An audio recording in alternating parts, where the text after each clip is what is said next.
Let's take a look at the Sacramento Kings and their 24-25 NBA season. Michael Bolton. Thanks, Josh. It's Michael Bolton here, and it's time for another episode of the Locked On Fantasy Basketball Podcast. Let's get to it. Let's get to it, indeed. You are Locked On Fantasy, your daily NBA fantasy podcast. Part of the Locked On Podcast Network, your team every day. Hello and welcome to the Locked On Fantasy Basketball Podcast, brought to you by Basketball Monster. My name is Josh Lloyd and I'm selling 2 ice creams with 2 chewing gums in it for bloody £9. I'm also the lead fantasy analyst at basketballmonster.com. And thank you for making Locked On Fantasy Basketball your first listen every day. We are free and we are available on all platforms. So give it a thumb and a double bang. Leave your comments down below. We are talking Sacramento Kings in the next 2 shows. Today is going to be the 28 and overs because they are, for a team like they are, incredibly old. And then the next show we'll talk about the 28 and unders. A couple of NBA news things. Tom Thibodeau fired by the New York Knicks a couple of days after the Knicks were eliminated from the Eastern Conference Finals. And I know the easy thing to say is the Knicks were a joke. Tibbs got there, made them better. They made the playoffs. They made the Eastern Conference Finals. I know all that. That is true. Will they find a better coach than Tibbs? Maybe. I'm not sure. But there is always a limitation to what Tom Thibodeau and the teams can do. He does not have any flexibility really in his rotations. He does not use his bench. He puts incredible load on his players, and there is a lot of burnout and wear down that happens over the course of a season. His offense becomes unimaginative with guys like Towns and Bridge. They just stop taking threes on this team, and that puts a limit. So yeah, he is a great coach to come in for a team that is struggling, to build up an identity, to create a strong, solid floor. He is not, I believe, a coach to get the most out of a roster, and the Knicks have gone all in. They've traded all these picks. They've made these moves. Maybe they've got more in them, I don't know. But I don't think that he is the guy to take them there. And in the other spots that he's been, not sure if this is happening with the Knicks. Maybe not. I don't know. But there has been, after 3-4 years, 2 years in some places, friction between himself and ownership and the front office that leads to them parting ways. That has consistently happened with his inflexibility. And I don't know that it happened this time, but I do know that his offensive vanilla-ness does lead to question marks. And the rotation and the depth problems are a concern. So that happened. That happened this morning. In slightly better news, Troy Weaver's been hired to be in the front office for the New Orleans Pelicans. So things can only get worse, I guess. I don't know. So shout out to Troy Weaver and Joe Dumars running the front office now for the Pelicans. I'm sure that things will go fantastically well after Weaver went from Detroit to Washington and now to New Orleans. Things are looking great. I'll address the other elephant in the room here. Yeah, I know I look like a mixture between Jim Carrey's character in Me, Myself, and Irene and Norm Scully from Brooklyn Nine-Nine. My hair, I was trying to grow it out a little bit, so I said, the sides are getting frizzy, we need to trim it up. And now it looks like I'm ready to, I don't know. I was going to say some really, offensive stuff. I won't say that. But I do look rather ridiculous, and I don't really know how to fix my hair at this point. So there you go. That is why I look the way that I do. Old flat top here. That's how we're rolling. The second thing is fourth thing? I don't know. Don't know, but we're talking about the Sacramento Kings. And what I have noticed, and I love that people have passion, but this is going to be one of those ones I'm sure people are going to get fired up about, is there are certain teams, and it's very predictable when it's going to happen, where people want you to just blow smoke up their ass. Toronto, if you have anything critical to say about the team, you're wrong, you never watch a game. This is going to happen, get ready, we're coming. Okay. The Bulls, the Blazers, but more in particular, talking about Denny Avdia, and one of them is Sacramento. And I know that, and I've had this negative pushback about the Kings for years, the way that I speak about them. I don't do it because I don't like the fans. I do it because the fans deserve more. Or I try to give an honest appraisal.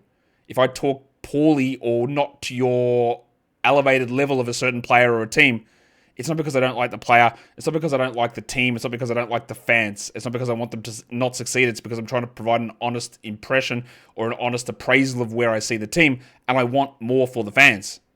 I'm always wanting teams that have struggled to have success. I want teams that don't win titles to win titles. I love this NBA Finals, the Pacers and the Thunder. So I'm going to say things about this Kings team which you're going to get upset about. Or you're going to think that I'm being critical of certain situations and certain players. And I get that, and having that passion is fine. Don't mistake that for thinking, oh, he's never watched a game in his life. He doesn't know anything about the team and just going off stats. All right, let's see how it all goes. I mean, you can say that if you want. Who am I to tell you not to? What we are here to do is talk about the Kings. It is National Cheese Day, so grab yourself a hunk of mozzarella, chow down on it, get ready to roll, because we're ready to roll talking about this this squad, which again is heading, unfortunately, I hope it's not the case, but I do fear they're heading back to the embarrassment stage of being the Sacramento Kings. I do worry about that, if they're not there already. So let's talk about where things sit with this team. They finished 40-42. We remember they were the 3 seed a couple of years ago and broke that playoff drought. It was really important for this team. It was really important for the city and the fans, and that's all great. But then they made a bunch of horrific moves. Like really bad moves, which were called out in real time by a lot of people, not by everybody. And they continue to double down on being bad. And honestly, it stems from one person and trickles from there. It's Vivek. It trickles down from Vivek. Vivek makes terrible decisions, whether that is bloody divats, and then his bad drafting decisions, whether that is firing of Mike Brown, which, again, with Mike Brown working, not necessarily was Vivek or front office guys or guys influencing Vivek having issues over lineups a problem? Maybe. Was it having ideas of creating these rosters that just make no sense? Was Monty McNair doing that all of his own accord, or was Vivek pushing him in certain directions? Regardless, neither of these guys are there anymore. And then the guys that they bring in, Doug Christie, who was the interim coach last season, I don't think that Doug Christie did anything to suggest that he was the right man for the job. I don't think he was terrible. He might be terrible. I don't think he was good. But I feel like they didn't really do anything. Like, did they actually create a search to get somebody in? I don't know. And what about in the front office? Scott Perry, who used to be there in the past and there was with the Knicks, and I don't think he's got a completely stellar track record as being a front office guy or being the GM. So he's back to replace Monty McNair. Is he back because he goes from the back on Vivek? I don't know. Is that what he's there for? Will he have his autonomy? We hear it all the time. It never seems to be the case. We hear rumors of Jeremy Lamb, because he was dating Vivek's daughter, having influence on decisions. They're not together anymore, so we don't have to make the Jeremy Lamb GM jokes. I'd love to, but we can't. Is Vivek's daughter going to make decisions over Scott Perry? I don't know. She seems pretty qualified, but like, who knows? So, again, when I say things about the Kings or where they are, it's usually just Vivek and bad decision-making that maybe others take the fall for because he's pushed them that way. They were 40-42. They don't have their first-round pick. That first-round pick has gone finally to the Atlanta Hawks, which was a part of the Kevin Vanderpants-Herter deal, who is no longer, of course, with the team. They made a horrendous trade a few years ago to trade away Tyrese Halliburton for Domantas Sabonis, which was obviously bad in the moment. It is not a win-win. It was never a win-win. It was a horrific trade. They also dumped De'Aaron Fox to try and recreate the mid-Chicago Bulls, and I'm waiting for the next part where allegedly Domantas Sabonis might explore wanting out. And if they trade him, and the guy they get is Nikola Vucevic, I will laugh and lose my mind on behalf of Kings fans. Their roster makes no sense. Their team building makes no sense. For a team that is bad and should be in the lottery again, they are old, and it is not pretty. And I feel incredibly bad for Sacramento Kings fans for all of the stuff that they have gone through for so many years. It is not anything against the Kings. It is horrific ownership and management that is causing the problems. In terms of free agency, there's 2 guys on team options. One of those is Keon Ellis, which of course will be picked up, I'm guessing, unless they do the thing where they decline it, which pushes him into restricted free agency. Then they can sign him to a longer extension, because if you then pick up the team option, it lets him then become an unrestricted guy, and it's harder. So whatever, he will be on the team next season. I don't really doubt that. The other one's Isaac Jones, a rookie big man who's got a $2 million team option. No real need to bring him back on that amount. We'll see. But when you say we go through these 2 shows on the Kings, this roster is actually horrific. It is unbelievably bad. The back 7 or 8 guys on this roster are incredibly horrific. And we talk about Tom Thibodeau and overworking their players. Both coaches on this team did it. Mike Brown and Doug Christie played their starters ridiculous minutes because the bench was like, and the Knicks bench is nowhere near as bad as this Kings bench. The Kings bench is a joke. When I go through, or not even the bench, like just the back 8 guys on the roster, when I go through and tell you the names of them, you'd be like, really? All these guys were on the roster? Yeah, they were at the same time in big 2025. So that's the team option, guys. Terrence Davis, there's one of them. Yeah, he was on this team. Again, he played one game. He's got a non-guarantee for next year, $0. I really don't think he's going to be back. There are 5 unrestricted guys. Ready for some names? Trey Lyles. He's all right. Jake LaRavia, who they traded for as Memphis made a decision to dump him for absolutely no reason, but now the Kings are in a spot where they actually can't re-sign him with the bird rights or you can't even re-sign him for a certain amount because his rookie option was declined, so they're limited in what they can do there. Both Doug McDermott and Jay Crowder were on this team at the same time, and also, Markelle Fultz was on the team.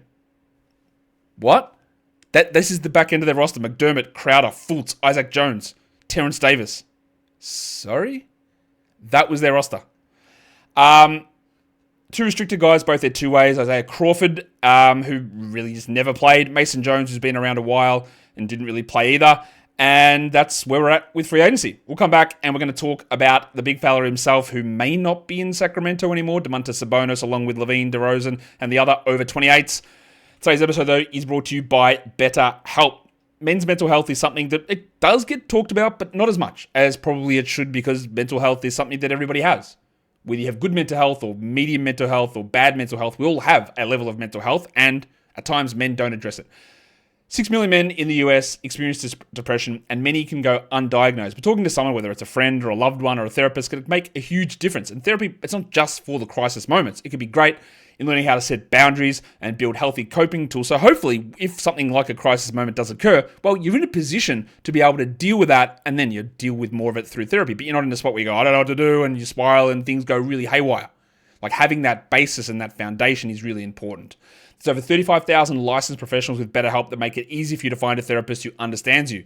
As the largest online therapy provider in the world, BetterHelp can provide access to mental health professionals with a diverse variety of expertise. So talk it out with BetterHelp. Get 10% off your first month at betterhelp.com/lockedonnba. That's betterhelp, HELP.com/lockedonnba. Wonder how many Kings fans have disagreed with the things that I've said so far or the direction of the team. I wonder. Maybe no one. Maybe everyone agrees. I don't know. Let's talk about this Sacramento Kings team now and the players on it and the review of their 24-25 NBA season. And we'll start with Domantas Sabonis, one of the guys who is, I don't even know how to best phrase this, one of the more overrated players in the NBA, I think. That's a fair way of phrasing that. He obviously is a guy that when you look at box score numbers and you look at fantasy numbers, you can be impressed. I don't think there's any query about that part of it. Like, you can be impressed with it.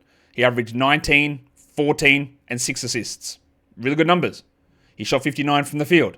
He was the 34th ranked player for fantasy leagues. That's pretty good. Although when you go back to look at it and realize where he was drafted, well, you would have hoped for a little bit more, I guess, because there were people who were taking him at the top of the second round, and his ADP was 15. I didn't really get to that level where you wanted it to be.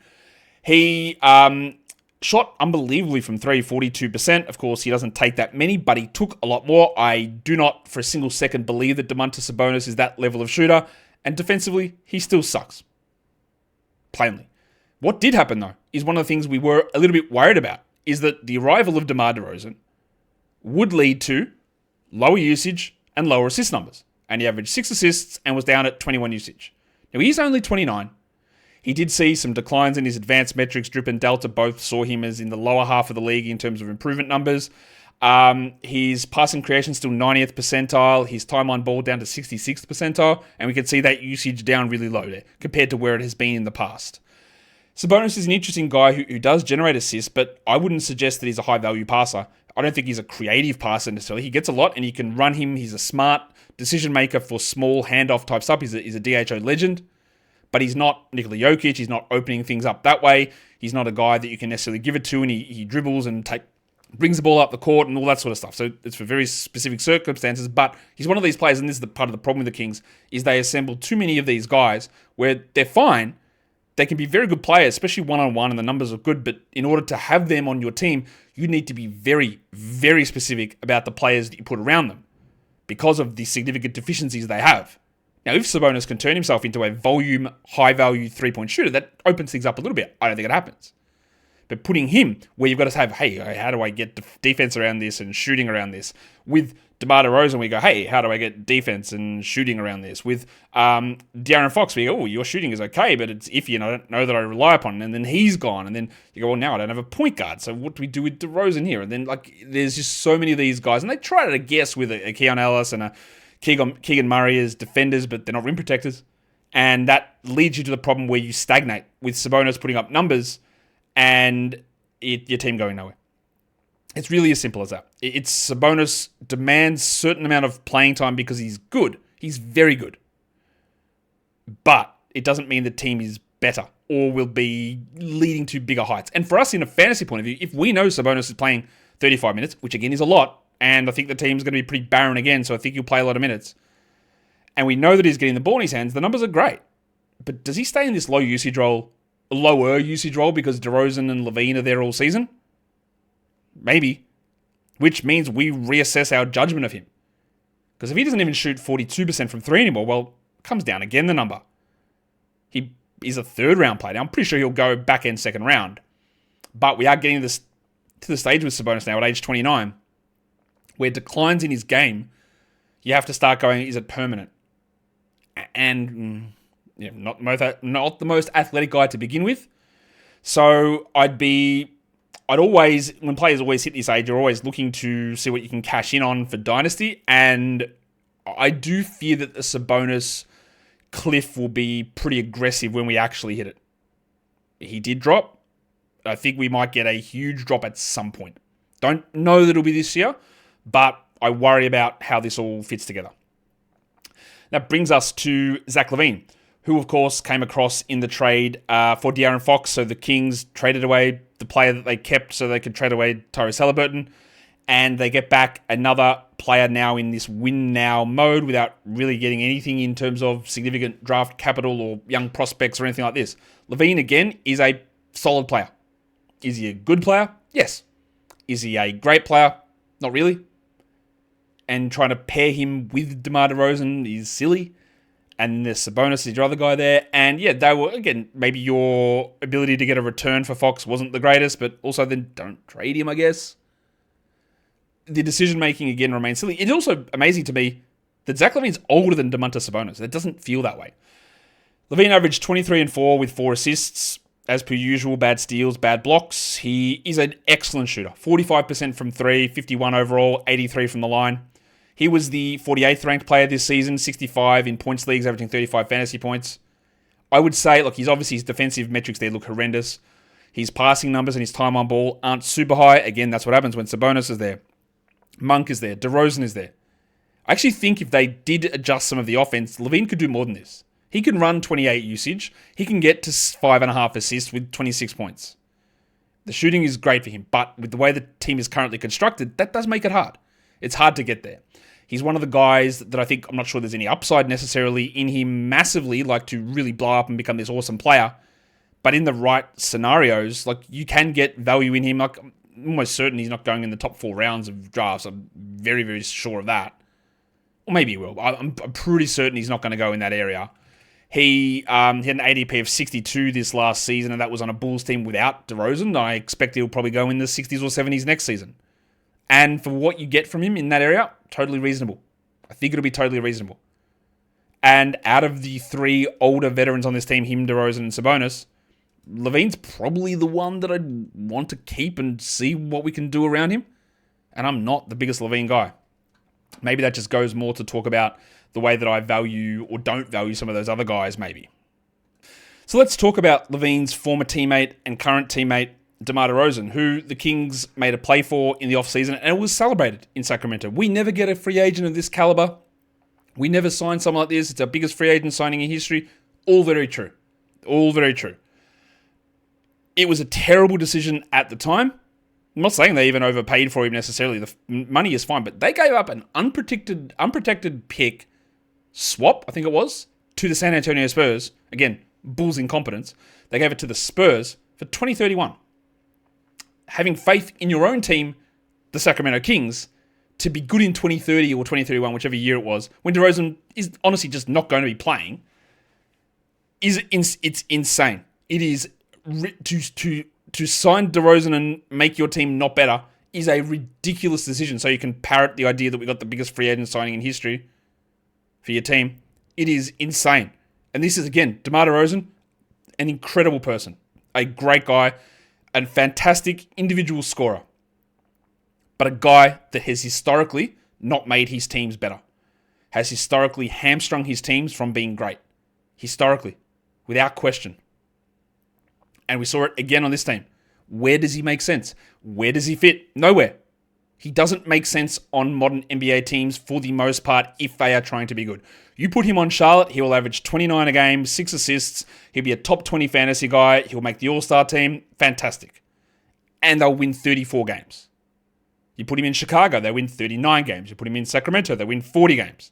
You put him in San Antonio, they win 38 games or whatever it was. It's the same thing with him over and over again.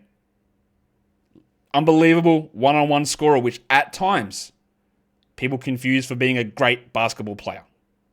And DeRozan's not on that level of being the guy that you can just build everything around because his individual skills carry everything. And it's a hard player to figure out. He averaged 22 points with 4 rebounds and 4.5 assists. So those rebounds and assists are actually a little bit down from him. Again, playing with Sabonis and Fox and then LaVine hurts that. He shot more threes than we've seen from him in a while, over 1 a game, which is just not usual, but at 33%. He was the 71st ranked player in fantasy leagues this last season. Okay, he was 57th in points leagues. His ADP was, if I just have a look at it, 54. So around that mark. He's 36. He had a 25 usage. He played 36 minutes a game. He had some injuries, but not really. 77 games he played. The overall offensive metrics are okay. Defensively, he still sucks. His offensive load is 85th percentile, time on ball 75th. All of those are down from where he's been in the past because, again, you were sharing the ball with a bunch of other guys. And DeRozan's being an off-ball player, what's he doing there? It's the case of diminishing returns. It's all, and I think this is where I think Toronto people get upset with me when I talk about adding Brandon Ingram. It's like Brandon Ingram averages 25 and 5. He does. But what if you add him to a bunch of other guys who do the same things? They can't all do that at the same time. And then what else do you get out of it? And it's the diminishing returns case. I don't think that the Kings are going to be moving off of DeRozan. I don't think they're going to be able to do that. And he's going to probably come out and put up numbers very similar once again to what he did this last season. And the team remains stuck in the mud. And what that also does is limits the development ability of some of the other guys they have on their team, which we're going to talk about Keegan Murray in the second part of this, which is the next show coming later on today. So DeRozan and LaVine and Sabonis, we look at those numbers they put up. Honestly, there's no huge particular reason to suggest they won't be close to that. It is worth noting, post-trade deadline, Sabonis' numbers dropped, LaVine's numbers dropped, DeRozan's numbers dropped because they all played together. 78th ranked player post-trade deadline, DeMar DeRozan, for a team that was pushing for the playoffs. Didn't make it, of course. Made the play-in and got knocked out by Dallas, who had nobody. So you're definitely not sniffing around DeMar in the top 40, the top 50. I wouldn't do it in round 5, I don't think. Maybe in a points league I could be convinced, but also look at that is 3 guys who really need the ball in their hands, who don't really work that well without the ball in their hands, and then you've got to try and figure out what you actually do with the point guard position and how you figure those other guys around it, and it all is shaping up pretty messily. Also, there is going to be a stage where, and it's already happened, where DeRozan's elite mid-range and elite field goal percentage is not there anymore because he's 36 years old. So he's down at 48% from the field, and we're going to have a season coming up, whether it's this next one or the next one after that, when he's at 44% from the field. And that somewhat strength, or at least non-negative, disappears, and he's the 100th ranked player, and he becomes close enough to useless for fantasy leagues. We're not there, but it will come. Today's episode is also brought to you by Open Phone. You run a business, and you know that you can't afford to miss calls, and missing calls can mean missing out on money. If you call for a service and they don't answer, well, you're just not going to wait around and go, oh, maybe they call me tomorrow. You just go on to the next one. So with Open Phone, that is here to help you. Open Phone is the #1 business phone system built to streamline and scale your customer communications, all from an app on your phone or your computer. It lets you manage business calls and texts from a single app, and there's a shared inbox feature which you can share with your team, meaning that they can jump into any conversation instantly without missing a beat. They've also got an AI agent that handles after-hour calls answers common questions, and captures leads so you never miss a customer. OpenPhone is offering you guys 20% off the first 6 months at openphone.com/lockedonnba. That is openphone.com/lockedonnba. If you have existing numbers with another service, OpenPhone will also port them over at no extra charge. OpenPhone, no missed calls, no missed customers. All right, let's try and get through the rest of these players, because there's one or two that are worth diving into with a little bit of depth, and then we'll get into the next show after that. The next guy we are going to talk about is Jonas Valanciunas. It's a really easy situation here. He was a backup in Washington who was considered, there was some thought that Alex wouldn't play as center and Valanciunas would be the starting center. That didn't eventuate, and he was drafted in some leagues, but not many, which I think, not as many as it could have been, which I do think is the correct decision. Although, Jesus, I'm looking, he's an ADP of 91. Wow, that's yuck. He finished 138th for the season, Valanciunas. He averaged 19 minutes, and there were still people who believed when he was traded to Sacramento that they would just play him and Sabonis together. He's a beast. He's a double-double machine. He's going to go out there and still play his 26 and be valuable for fantasy, and very clearly that didn't happen. He was 192nd after the trade deadline. He was a reserve behind Domantas Sabonis. And we saw Sabonis go down and miss some games, and Valanciunas started. He looked pretty good for the first couple. And then he didn't. Because again, I don't want to harp on this, like Sabonis, like DeRozan, to a lesser extent, like LaVine, Valanciunas and his strengths don't work in the NBA unless you have the correct players around him or the correct system set up for it. He doesn't protect the rim.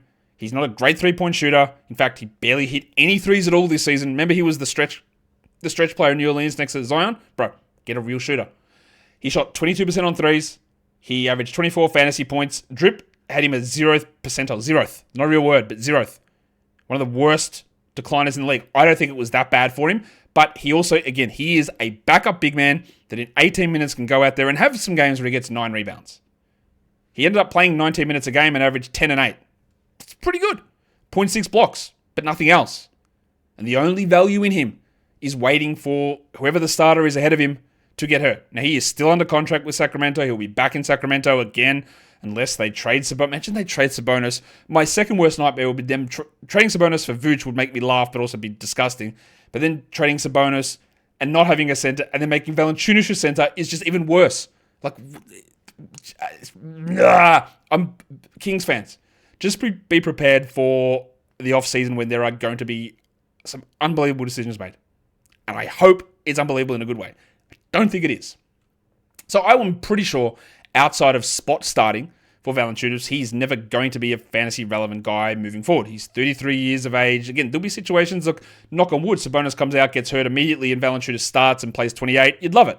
But again, we saw it last season under Doug Christie where he had the opportunity and they went, maybe we don't. Maybe we don't start him anymore because it just doesn't work, because he can't defend, he's too slow, he doesn't space, he doesn't pass.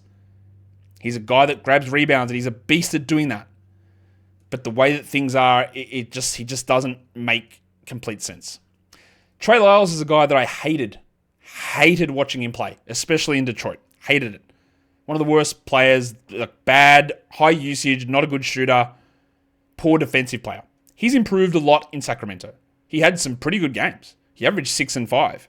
He shot 34% from 3. He was the 274th ranked player. He had a 14 usage in 20 minutes.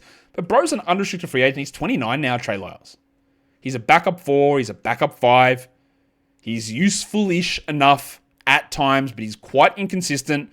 And he had a little run, I believe it was when he first came to Sacramento, where he did have a real spike in his shot blocking numbers. That's clearly disappeared, 0.3 blocks per game. His rim contest, 66th percentile.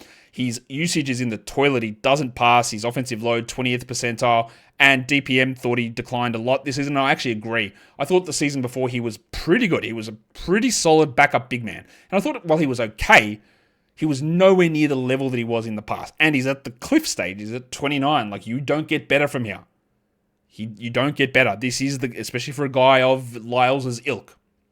So while there were some moments, and he has worked to be a more willing shooter and a better shooter, and he's an interesting spot start guy or a stream guy when schedules make sense, overall, I think that little blip that we saw, that little bump we saw from Lyles a couple of years ago, where he looked pretty good, and I feel all right about it.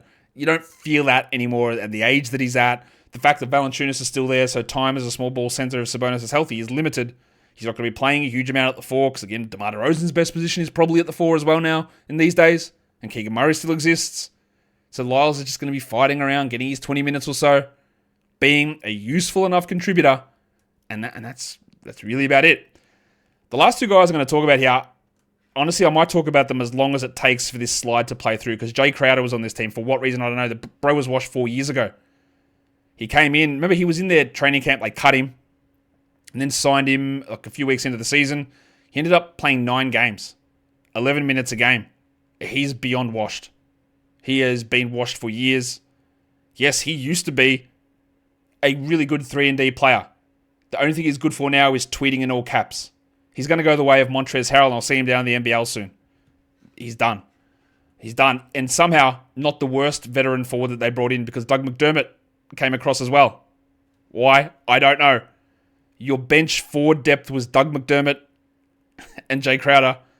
McDermott did still hit 44% from 3, and he's a lead at doing that. He played 42 games, 8 minutes a night. He's one of the worst defensive players in NBA history. And I think he might be the worst steals and blocks player ever for the minutes he played in terms of steal and block percentage. And he was that guy coming out of college. Just some of the worst defensive stats you will ever see. Look at that, two percentile deflections. 2nd percentile, 13th in rim contest. First percentile in time on ball. 3rd percentile pass and creation for him. Bro shoots, and that's it. And he gets touched up. Well, maybe that's the wrong phrase. He gets torched in every other portion of the game. And honestly, for as good of a shooter he is, he's 33. Nobody in the NBA needs to be in the Doug, for as good as he's been. Nobody needs to be in the Doug McDermott business anymore. And when I say as good as he's been as good as he could be, given who he was.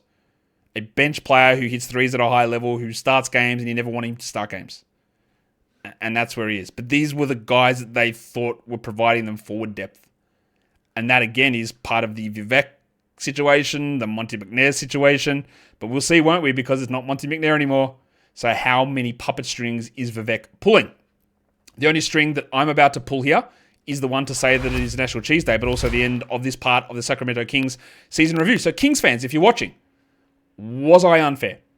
Again, I want the best for fans. I want fans, unless they're dickheads to me, and then that particular fan, then I want the worst. But as a general rule, I want the best for the fans. I want them to call out bullshit ownership, bad front office decision making, penny pinching.